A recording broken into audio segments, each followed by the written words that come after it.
রাসূল সাল্লাল্লাহু আলাইহি ওয়াসাল্লামের মৃত্যুর পর কিছু আলামত দেখা গেল। কিসের আলামত? আবু বকর রাদিয়াল্লাহুর নামে মাযহাব হইতে যাচ্ছে, ওমর ইবনে খাত্তাব রাদিয়াল্লাহু আনহুর নামে মাযহাব হতে যাচ্ছে। ইবনে আব্বাস রাদিয়াল্লাহু আনহুর কাছে বিষয়টা ধরা পড়ল। ইবনে আব্বাস রাদিয়াল্লাহু আনহুর কাছে এসে এক ব্যক্তি ফতোয়া জিজ্ঞেস করছে, তামাত্তু হজ করা যাবে কি যাবে না?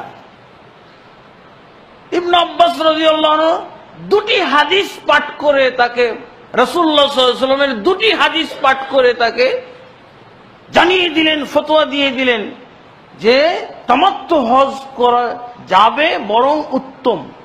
রাসূলুল্লাহ সাল্লাল্লাহু আলাইহি ওয়াসাল্লাম থেকে দুটি হাদিস পাঠ করে শোনাইলেন। এই লোক হাদিস শোনার পর কি বলছে? ওয়ালাকিন কাল আবু বকর ওয়া ওমর। ইবনে আব্বাস, আপনি বললেন তামাত্তু হজ করা যাবে, কিন্তু আমি কি শুনে এসেছি জানেন? আবু বকর এবং ওমর রাদিয়াল্লাহু আনহু দুজনের কাছ থেকে। কি শুনেছো তুমি? ওমর, আবু বকর এবং ওমর বলছে তামাত্তু হজ করা যাবে না। উত্তম প্রকার হলো ইফরাদ করা, আর এরপরে যদি করতে চাও তো কেরান করতে পারো, তামাত্তু হজ করা যাবে না। এই কথা আবু বকর এবং ওমর রাদিয়াল্লাহু আনহুর কাছ থেকে শুনে আসলাম। কিন্তু আবু বকর ওমর রাদিয়াল্লাহু আনহুমার কাছ থেকে ফতোয়া নেওয়ার সময় হাদিস শুনে আসেনি লোকটা, মন্তব্য শুনে এসেছে, ফতোয়া শুনে এসেছে। ইবনে আব্বাস রাদিয়াল্লাহু আনহু কি বললেন? ইউশিকু আন তানজিলা আলাইকুম হিজারাতুম মিনাস সামা আকুলু ক্বালা রাসূলুল্লাহ সাল্লাল্লাহু আলাইহি ওয়াসাল্লাম ওয়া তাকুলুনা ক্বালা আবু বকর ওয়া ওমর। এই লোক, জানো তুমি যেই কথাটা শুনিয়েছো এই কথার পরিণাম কি হতে পারে? অচিরেই তোমাদের উপরে আল্লাহর পক্ষ থেকে গজবের পাথর নাজিল হবে। যে সমাজে এরকম অবস্থা সৃষ্টি হয়, আমি বলছি আল্লাহর রাসূল বলেছেন তামাত্তু হজ করা যাবে, আর তুমি বলছো আবু বকর ওমর বলেছে করা যাবে না, তোমাদের উপরে আল্লাহর পক্ষ থেকে গজবের পাথর নাজিল হয়ে যাবে। রাসূলের কথা শোনার পর আবু বকর ওমর যদি করো তাহলে তোমাদের উপরে আল্লাহর গজবের পাথর নাজিল হবে। এই যে মাযহাব না, যেখানে সুন্নাহর এরকম দাপট থাকে সেখানে আবু বকরের মাযহাব হতে পারে না, ওমরের নামে মাযহাব হতে পারে না।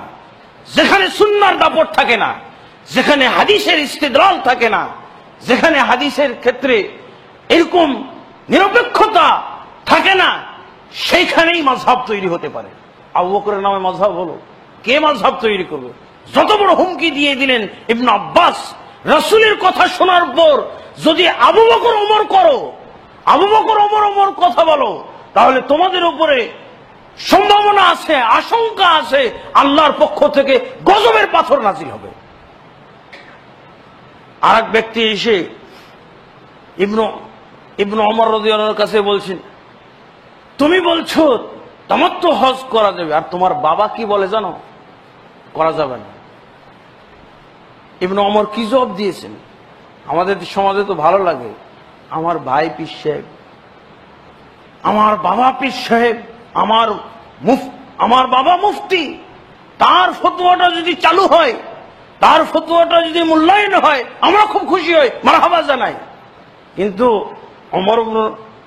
ওমর ইবনে খাত্তাবের ফতোয়া তার ছেলের কাছে আসলো, তোমার বাবা বলছে তামাত্তু হজ করা ঠিক নয়, তুমি বলতেছো তামাত্তু হজ করা যাবে। তো বলছে যে কোরআন মাজিদের ভিতরে আল্লাহ আমার বাবার অনুসরণ করা ফরজ করেছেন না রাসূলের অনুসরণ করা ফরজ করেছে, কোনটা বলো? এরকম কথা থাকলে মাযহাব হবে? হয় নাই। এই জন্য আবু বকরের মাযহাব হয় নাই, এই জন্য ওমর ইবনে খাত্তাবের মাযহাব হয় নাই। বের আছে, চিন্তা করি। যদি মাযহাব হতো আবু বকর রাদিয়াল্লাহু আনহুর মাযহাবটাই আমরা অনুসরণ করতাম, সেটাই উত্তম হতো। কিন্তু সুন্নাহর দাপট, সাহাবী যেখানে বেঁচে আছে সেখানে কিভাবে রাসূলুল্লাহ সাল্লাল্লাহু আলাইহি ওয়াসাল্লামের হাদিস থাকা অবস্থায় কারণ নামে মাযহাব তৈরি হতে পারে? ইমাম মালিক রাহিমাহুল্লাহ বলে দিয়েছেন, কুল্লুন ইউখাযু মিন কওলিহি ওয়া ইউরাদ্দু আলাইহি, প্রত্যেকের কথা গ্রহণযোগ্য বর্জনযোগ্য, ইল্লা সাহিব হাযাল কবর, একমাত্র এই কবরবাসী ব্যক্তির কথা সব গ্রহণযোগ্য, একটাও পরিত্যাগযোগ্য নয়, একটাও প্রত্যাখ্যানযোগ্য নয়। রাসূলুল্লাহ সাল্লাল্লাহু আলাইহি সাল্লাম এভাবেই সাহাবায়ে কেরামকে গড়ে তুলেছিলেন। সাহাবায়ে কেরাম অনেক সময় রাসূলুল্লাহ সাল্লাল্লাহু আলাইহি সাল্লামের কাছে স্বীকৃতিও দিতেন। রাসূল সাল্লাল্লাহু আলাইহি সাল্লাম যেহেতু গড়ে তুলেছিলেন যে ইসলাম হলো পরিমিত জিনিস, ইসলাম হলো পরিপূর্ণ জিনিস, এর ভিতরে কম করা যাবে না, বেশি করা যাবে না, একেবারে সবকিছু সুনির্দিষ্ট মাপকাঠির উপরে আছে। লাকাদ কানা লাকুম ফি রাসূলিল্লাহি উসওয়াতুন হাসানাহ, নিশ্চয়ই তোমাদের জন্য রাসূলের ভিতরে রয়েছে উত্তম নমুনা। উত্তম আব্বাস রাদিয়াল্লাহু আনহুর সাথে ঘটেছে, খলিফা মুআবিয়া রাদিয়াল্লাহু আনহু তওয়াফ করতেছেন। তওয়াফ করতে করতে দেখা যাচ্ছে যে উনি 4টা কর্নারকে স্পর্শ করছেন। ইবনে আব্বাস রাদিয়াল্লাহু আনহু তার সামনে দাঁড়িয়ে গেছেন, তওয়াফ করতে দিবে না। তিনি হলেন সারা মুসলিম জাহানের একমাত্র খলিফা। হাসান রাদিয়াল্লাহু আনহু পদত্যাগ করার পর তিনি একমাত্র খলিফা। এক সময় তিনি ছিলেন বিদ্রোহী নেতা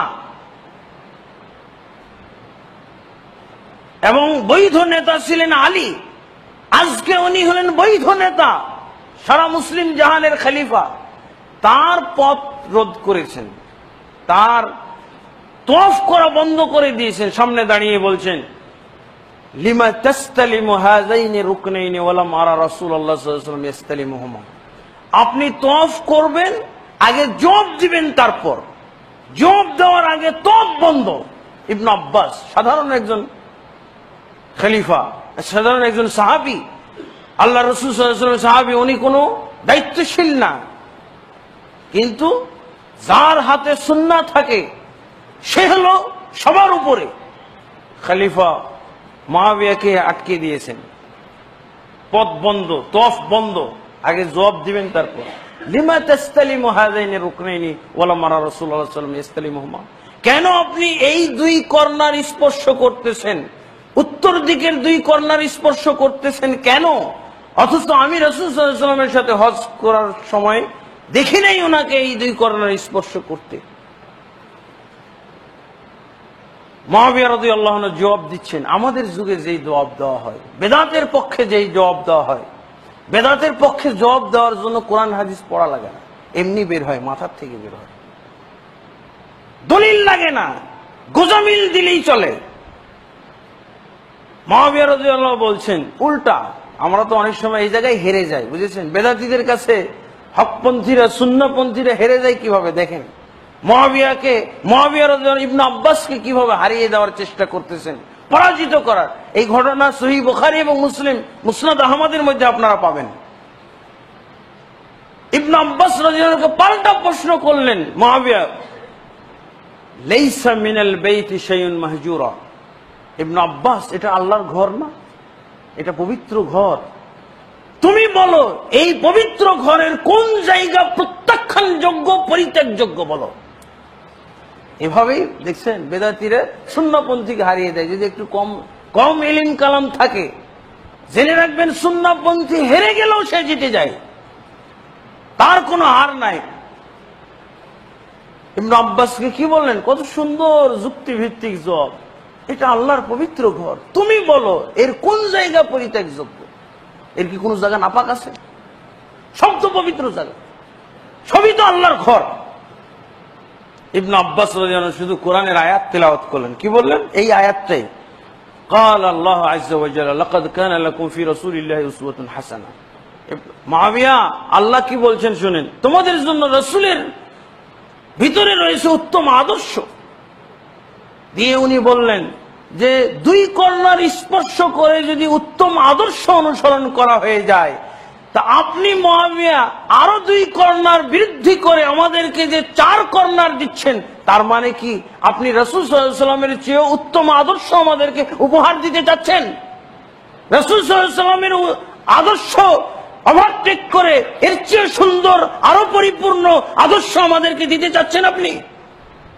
মুআবিয়া রাদিয়াল্লাহু আনহু বুঝে গেছেন কথার ভারত্ব, সাথে সাথে সারেন্ডার করে অপরাধ স্বীকার করে তিনি তার যুক্তিকে অপরাধ স্বীকার করে নিয়ে সুন্নাহর বিরুদ্ধে যুক্তির অবতারণা, এটা যে অপরাধ উনি স্বীকার করে নিলেন এবং বললেন, সারেন্ডার করে বললেন, সাদাক্তা ইবনে আব্বাস, ইবনে আব্বাস তুমি আমার তওয়াফের রাস্তা বন্ধ করে দিয়ে, রাস্তা রোধ করে দিয়ে, আমাকে সুন্নাহর কাঠগড়ায় দাঁড় করিয়ে দিয়ে তুমি অনেক উপকার করেছো, তুমি সত্যই একটা কাজ করে সঠিক একটা পদক্ষেপ গ্রহণ করেছো। এরকম মানুষ যদি একটা করে ভালো মনে করে আর সংযোজন করে ইসলামের ভিতরে, তো আল্লাহর নাজিল করা ইসলাম, রাসূলের প্রচারকৃত ইসলাম খুঁজে পাওয়া যাবে না, এসব বৃদ্ধির আবর্জনার নিচে পড়ে যাবে। এই হলো কম বেশি করা যাবে না, সারেন্ডার করলেন।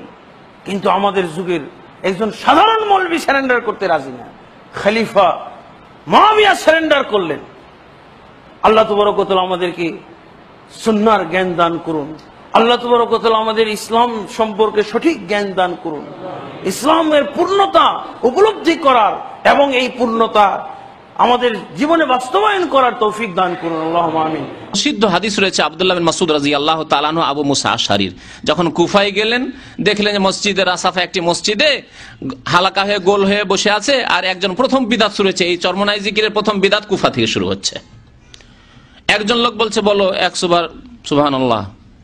যখন পড়া হচ্ছে, কোর্স করা হচ্ছে, বলছে 100 বার আলহামদুলিল্লাহ বলো, 100 বার আল্লাহু আকবার বলো।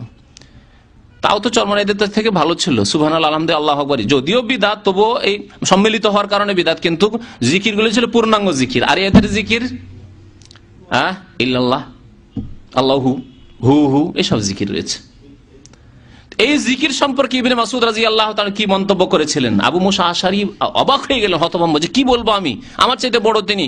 আবু ইবনে মাসউদকে ডাকি, দৌড় দিয়ে ইবনে মাসউদকে নিয়ে আসেন, দেখবেন তো আসেন, দেখবেন তো আসেন। কি আশ্চর্য ঘটনা! এমন কিছু দেখলাম যে আল্লাহর নবীকে কোনোদিন দেখিনি, সাহাবায়ে কিরামকে কোনোদিন দেখিনি, মদিনায় কোনোদিন দেখিনি, মক্কায় কোনোদিন দেখিনি, এই কুফাতে প্রথম দেখছি। কি বলছে যে একসাথে বসে আছে গোলাকার হয়ে হালাকা বেঁধে, আর একজন বলছে সুবহানাল্লাহ, সাব্বিহুল্লাহ মিয়া, কব্বিরুল্লাহ মিয়া, ইহমাদুল্লাহ মিয়া, 100 বার করে এই পড়ো। ইবনে মাসউদ এসে বললেন, এইভাবে দেখেছিলেন মুখটা, এসে বললেন, মান আরাফানি ফাকাদ আরাফানি ওয়া মান আরাফানি ফানা ইবনু উম্মে আবদ। যে আমাকে চিনলো সে চিনলো, আর যে চিনে না জেনে রাখো যে আমি হচ্ছি আব্দুল্লাহ বিন মাসউদ, সাহিবু নালি রাসূলিল্লাহ সাল্লাল্লাহু আলাইহি ওয়াসাল্লাম। যে ইবনে মাসউদ রাসূলুল্লাহ সাল্লাল্লাহু আলাইহি ওয়াসাল্লামের জুতো স্যান্ডেল বহন করত, জুতো স্যান্ডেল সোজা করে দিত, সেই ইবনে মাসউদ আমি বলছি। এখনো আল্লাহর নবীর পাত্র বাসন যেগুলি তিনি ব্যবহার করতেন, যে কাপড়গুলি পরতেন, সেগুলি ছিঁড়ে যায়নি, ভেঙে যায়নি, বেশি পুরানো হয়নি, মাত্র ক বছর হয়েছে। আর তোমরা এই নতুন কাজ কোত্থেকে শুরু করলে? হাল আনতুম আহাদা মিন উম্মতি মুহাম্মাদ মিন সাহাবাতি রাসূলিল্লাহ সাল্লাল্লাহু আলাইহি ওয়াসাল্লাম। তোমরা হয় আল্লাহ রাসূলের সাহাবায়ে কেরাম আবু বকর, ওমর, উসমান চাইতেও বেশি হেদায়েত প্রাপ্ত, মাশাআল্লাহ, বেশি নেককার হয়ে গেছো, আর না হইলে তাফতাহুনা বাবা দলালা, গুমরাহির দরজা তোমরা উন্মুক্ত করছো। দুটোর একটা, কোনটা হইতে পারে? গুমরাহির দরজা খুলছো। এই গুমরাহির দরজার একটি হচ্ছে যে জিকির পীরের কাছ থেকে নিতে হবে।